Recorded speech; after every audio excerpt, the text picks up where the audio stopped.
that's when you want to look at people and go, that'd be fine. By the way, I've never felt comfortable telling you this, but you look like a close family friend. Do you mind if I call you Herman because that's his name? Or Snurdly?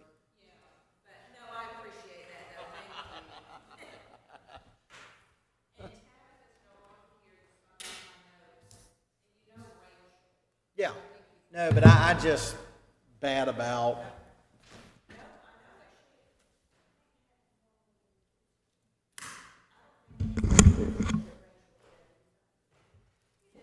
Oh, he should.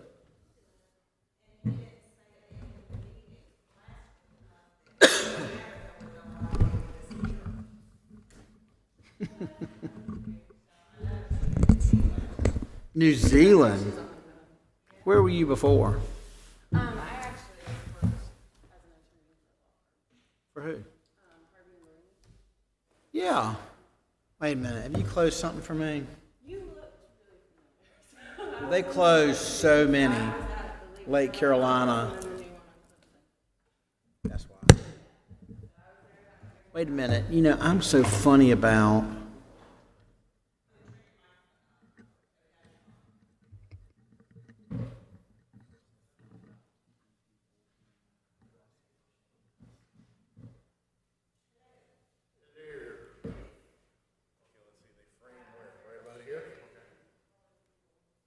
They'll let anybody in here.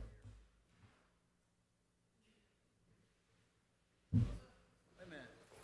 Does he have permission to be in the chamber? You have permission to be in the chamber?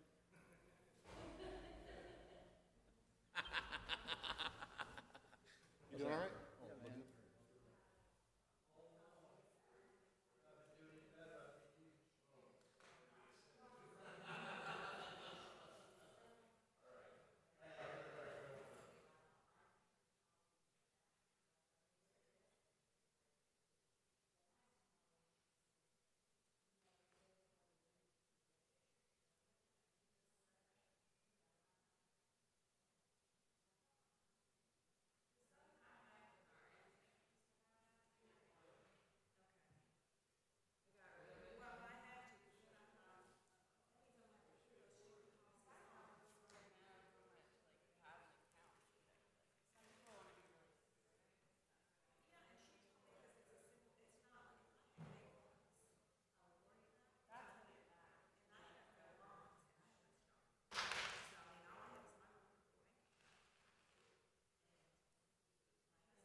Check 1, 2.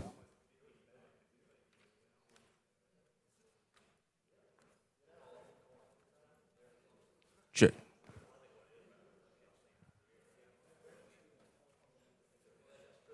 You can give this more volume out. They hitting on. You can barely hear.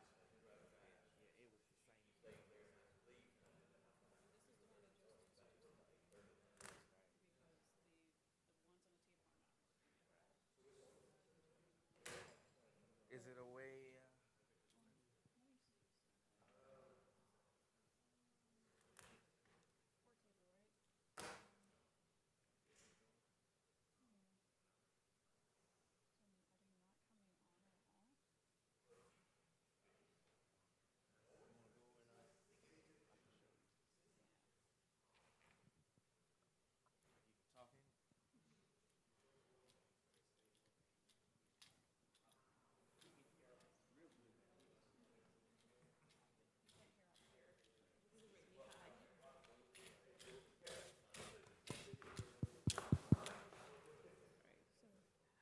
Check, check, check, check.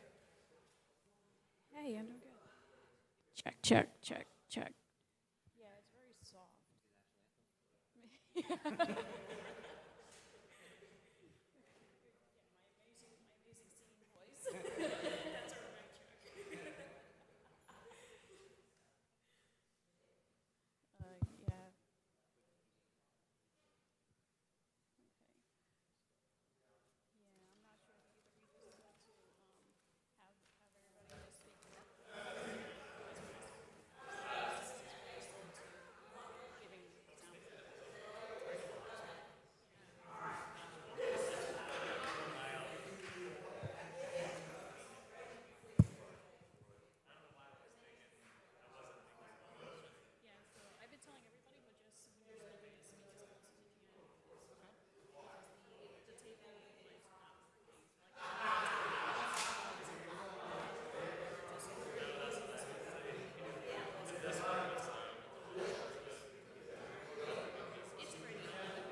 Good morning.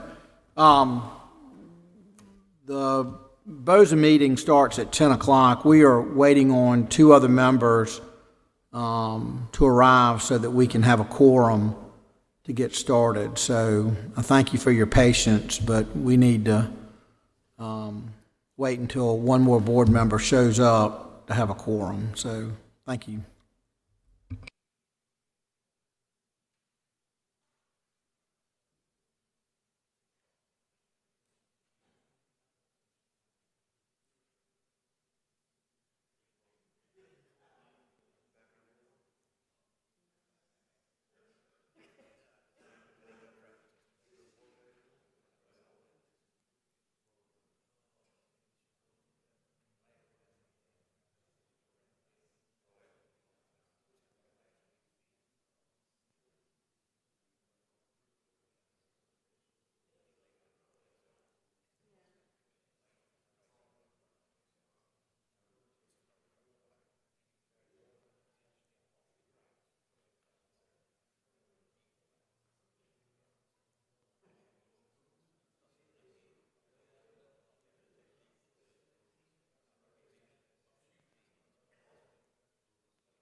Good morning. I'd like to welcome everyone to the July 11th City of Columbia Board of Zoning Appeals meeting. I'm Calhoun McMeekin. I'm the vice chair, but serving as the chair this morning. For Chuck Sally, I'd like to at this point introduce other members of the board. To my far left is April Jones. To my immediate left is Reggie McKnight. To my immediate right is Gene Dinkins. I'd also like to introduce staff. Brian Cook is the zoning administrator for the city. Rachel Bailey is the deputy zoning administrator. And Andrea Wolf is our senior land use board coordinator. Bozo, the zoning board is charged with hearing applications for special exceptions, variances, and administrative appeals. All testimony is on the record, and anyone wishing to speak will need to be sworn in and to speak at the podium. No testimony can be taken from the floor. So I'd like to ask at this time, if you're here and you plan to speak, if you would stand and raise your right hand.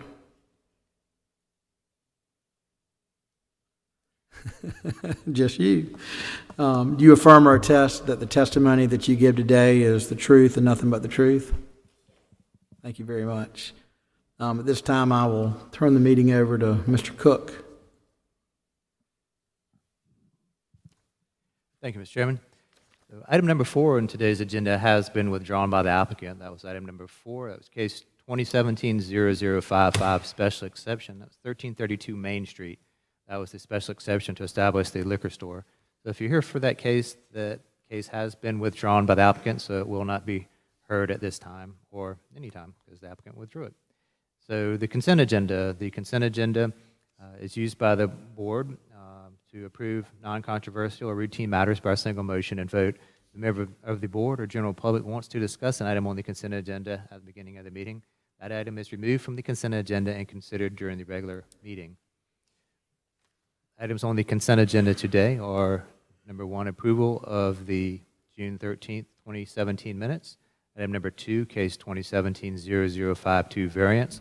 That's 2918 and 2930 Pickett Street, tax map 13901-18 and 4 and 13901-18 and 18. It's the variance to the front yard height requirements for a fence. Item number 3 on the consent agenda is case 2017-0054 special exception, 904 Grayson Road, tax map number 07301-0203, special exception to establish an automotive repair facility. Mr. Chairman, that concludes the consent agenda today. Is anyone on the board or anyone in the audience that would like an item removed from the consent agenda? Is there anyone in the audience that would like to have a particular item on the consent agenda removed and put on the regular agenda? I see none.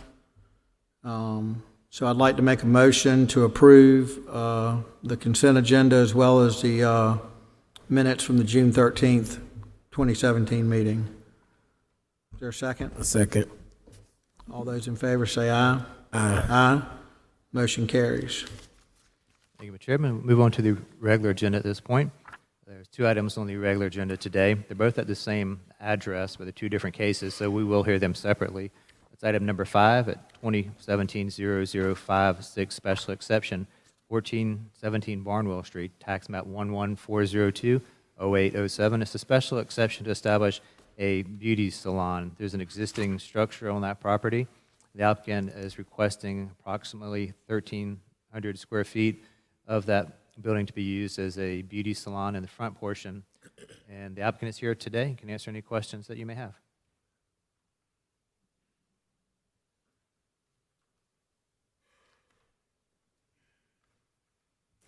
Good morning. Good morning.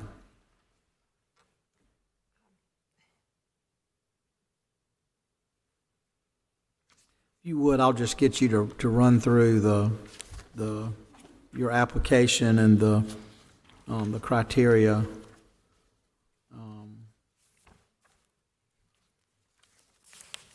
For which you seek your special exception. Okay, just go through what is on the application. Yes, ma'am. So you're applying for a special exception to establish a beauty shop. There's some information that the staff has put in our staff comments, but if you wouldn't mind going through the criteria for a special exception. Okay, beginning with a description of my request. Yes, ma'am. All right, just read from my application. Sure, that's fine. The building which I purchased last year at 1417 Barnwell Street, we're asking that a zoning exception be granted to allow for a beauty shop, which is the term that is used in the documents for the city, I believe. The building in the past was a medical office. It was an eye clinic, and it is a single story. It's concrete block. It was built about 1960. I propose to use approximately 1,300 square feet of that for a beauty shop. And the building behind it, behind the building, there are 7 parking spaces, which are more than adequate. There's also parking out front on the street if needed. I have spoken with Dr. Green Neal, who is just right next door, and he seems like a super guy and was very supportive when I told him that we were considering requesting the exception to put in a beauty shop. The building is conducive, the way it's set up. You know, it has the long hall down the center, rooms on each side, but as you enter, there's what could be easily a waiting room on one side and then places for stations for hair to the right and then forward a little bit to the left.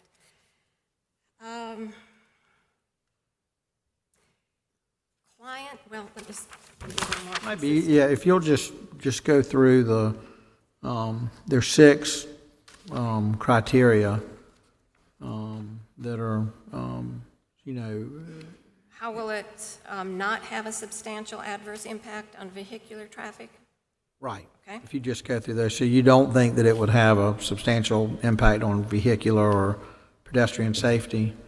No, because again, clients come to a beauty shop one at a time, like they come to an eye clinic, a doctor's office, one at a time. Someone may bring you, but it's not Right.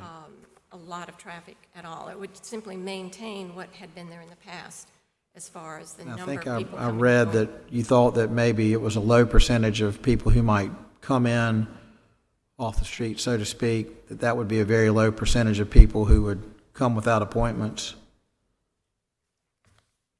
Estimates somewhere between 20-25%, maybe as high as 30, but not likely. Most people prefer to organize their day with appointments, even, you know, with hair. Adjoining property, a beauty shop does not generate noise, lights, glare, vibration, fumes, odors, excuse me. Everything's contained within the, And anyone that comes from the outside is going to be pretty standard, such as clients or the U.S. Mail or FedEx, so there's no issues with that. The aesthetic character of the area, it is C1. There are offices and residential adjacent to us, medical office next door, so it fits with what is existing there now. Aesthetically, the building does need to be upgraded, which we plan to do, but didn't make a lot of plans to do until we knew whether or not the exception would be granted. Adverse impact on public safety. It's not a business that operates at night. There may, you can come up with ideas where possibly someone can come to get a haircut at 8 o'clock if by appointment, but it runs pretty much the same hours as other businesses. It is open on Saturday, at least most are, which is a little bit different than the surrounding area.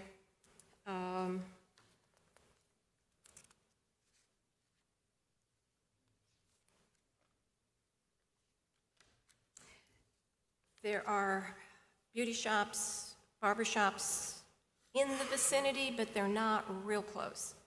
The closest one that I found was about 3 blocks away. And then you go another 3 blocks and there may be another one. They're very scattered. I think I've kind of already covered 7. It's a service business, the same as an attorney's office would be providing a service.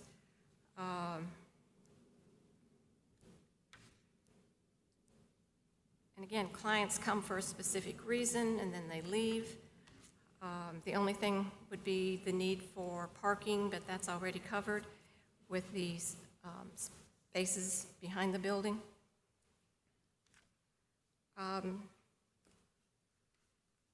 Will the proposed special exemption adversely affect the public interest? I don't see that. The building's been vacant for 6 years. And on in talking with people that live right around there, there's some apartments, houses that are now apartments. I've spoken with some people that live there, and of course, Dr. Neil Green. And on the information that Ms. Bailey sent me on the very last page, it shows these very small apartments in the past. They were boarded up apparently about a year ago. Prior to that, there were a lot of policing issues. There were break-ins, cars were broken into. One young man told me his car had been broken into 3 times. The doctor's office, they tried to come in through his roof, tore it up, $3,500 to repair. But that's been closed down, it's boarded up. I'm assuming the city's gonna tear it down? Yes? No? I hope. There's notices on there anyway that says it's closed. So it's, I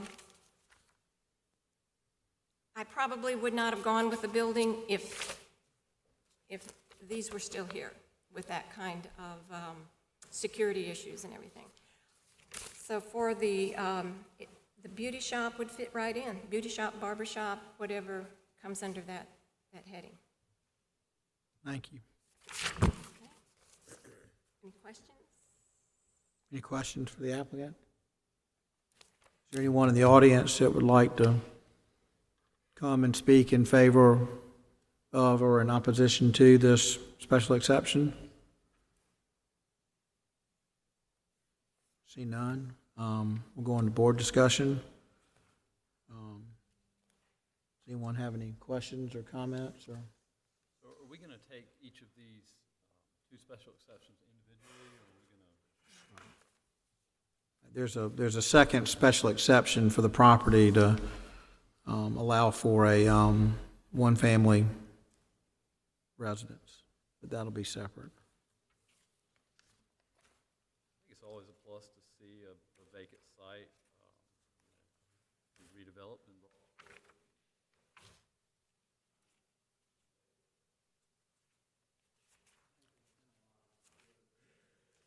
things happening in that.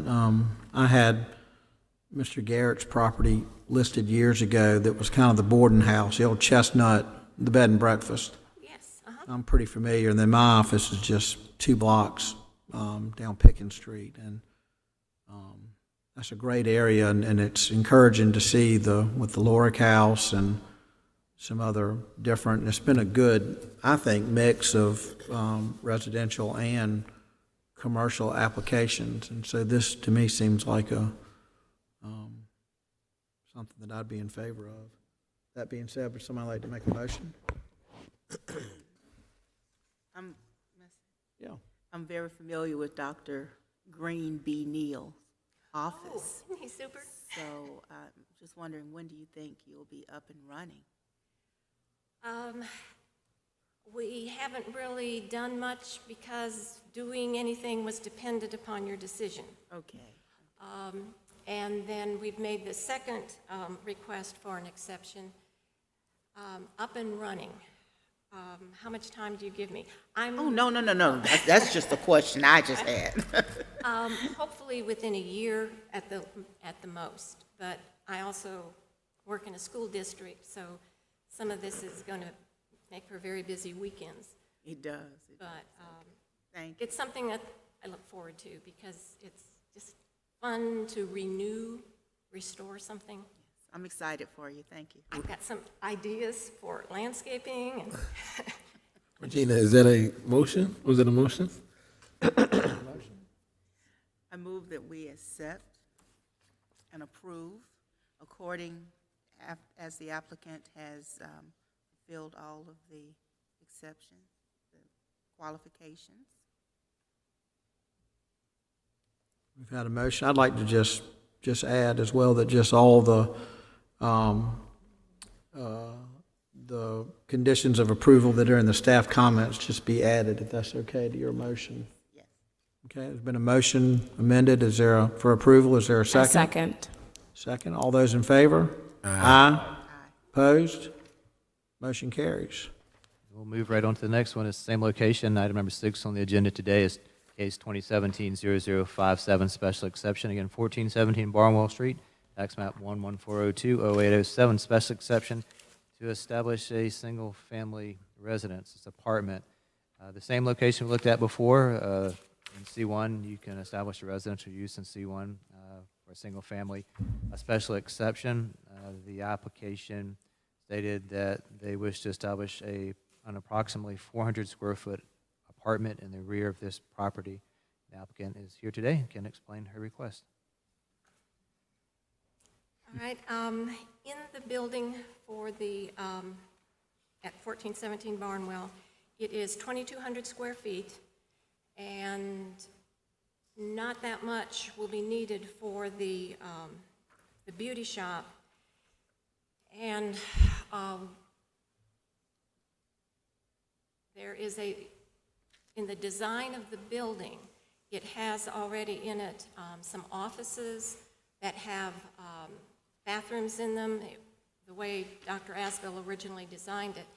And I would like to, in one back side of it, add a small apartment that would be suitable for a student apartment where it is, let's see, technically it's 2 blocks from the university, 2 blocks from Gervais Street. So it is very convenient to be a student residence.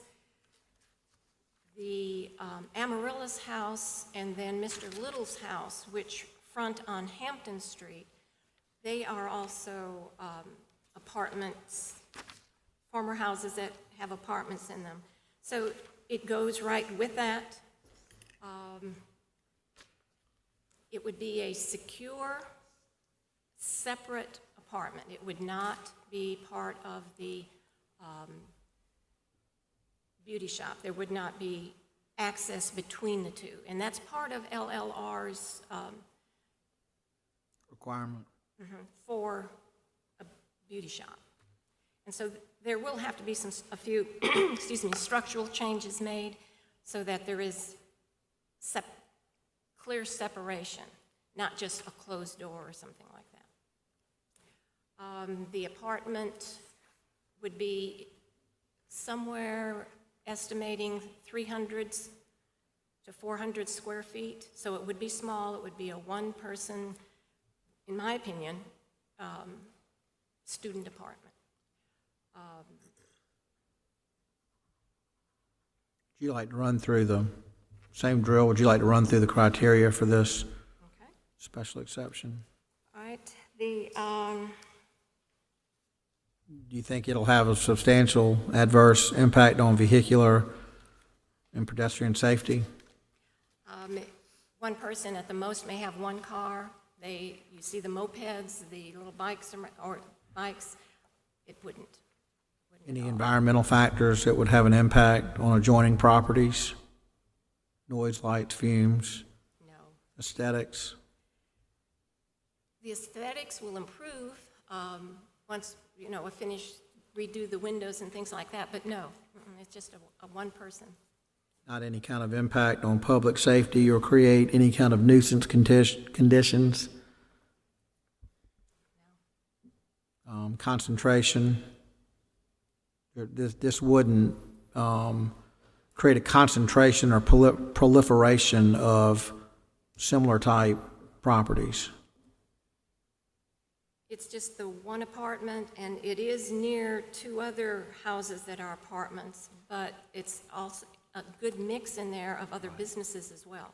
Right. And I believe Columbia is encouraging mix of residential and businesses in certain areas. It's your opinion that, that should we approve that this is consistent with the character and the intent of the district as indicated in the zoning district description? I'm sorry, say that again.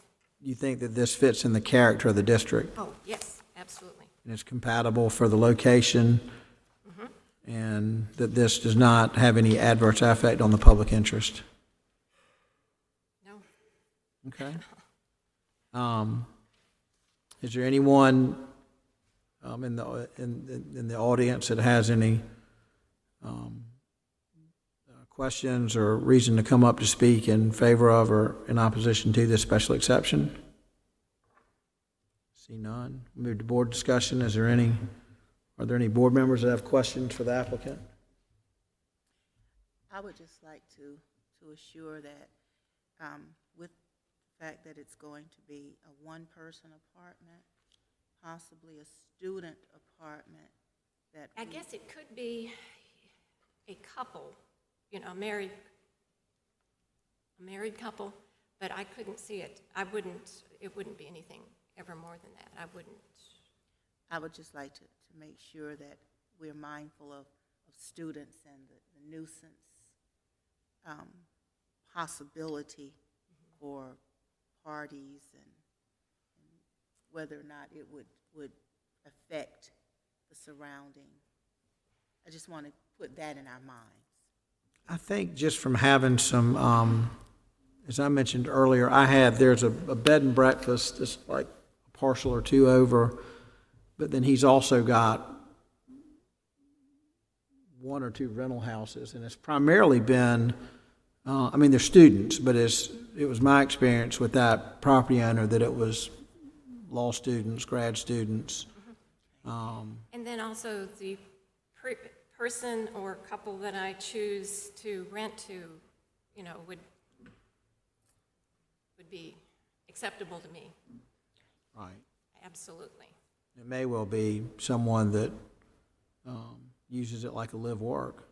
You never know. Somebody that may come in and work for you, work in the beauty salon that could rent from you in the back.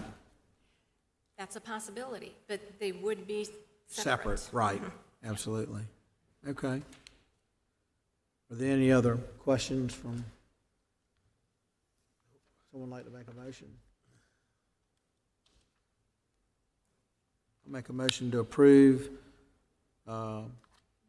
case number 17-0057, special exception, 1417 Barnwell Street, to establish an attached one-family residence. It's my opinion that the applicant has gone through the criteria and addressed any issues that would pertain to that. I'd like to make this motion subject to the board, the staff comments, and just point out to the applicant that does mean that if there's a 12-month lapse, that this special exception would go away, meaning if you had a tenant and then didn't have a tenant for more than 12 consecutive months, that you'd lose the special exception and you couldn't rent it unless you came back and were granted another special exception. So that's just part of the staff comments, but I just wanted to be on record that you acknowledge that you know that that's in there. Yes. Okay? There's a motion, is there a second? Second. There's a motion and a second. All in favor, say aye. Aye. All opposed, say no. Pass. Ladies and gentlemen, thank you. I have two quick questions. Did you mention, did Henry Asbel build this property? Asbill, Asbel, the dentist? David, I Okay, believe. may have been someone else. And then they were going to share it as father and son, and then he was killed in an accident, a drowning accident, and then his son continued it until about 6 years ago. And then his health and his wife's health began to decline, and he just kind of closed it, and it was vacant. Empty My for 6 second years. question, are you Molly and is that Titus? Molly and Titus are my two wonderful dogs, let me tell you. Titus has been Gotcha. faithful and true through a lot of tough times, and so that's honored him with this. May I make one comment? I would like to say that Rachel Bailey, this is all new to me, and on the phone, emails, extremely helpful, guiding me through everything and just informative. Couldn't have done it without her, so Rachel. I know I speak for Rachel by saying thank you, and that's very appreciated. Our staff, I think, is top-notch and works really hard to accommodate the public in any way they can, and a lot of times it's just a thankless job, so thank you for saying that. So, should I make a motion for a raise? Let me flip my total. I will second that. All right, thank you. second it. Thank you again. Is there any other That was it today. Is, motion business for the adjournment? board? There's no other new business. Is there a motion to adjourn? I move that we adjourn the July 11th, 2017 meeting of the Board of Zoning Appeals. Second, all those in favor? Aye. Aye, we're adjourned. Thank y'all very much. Hot dog. Thank you, Chuck.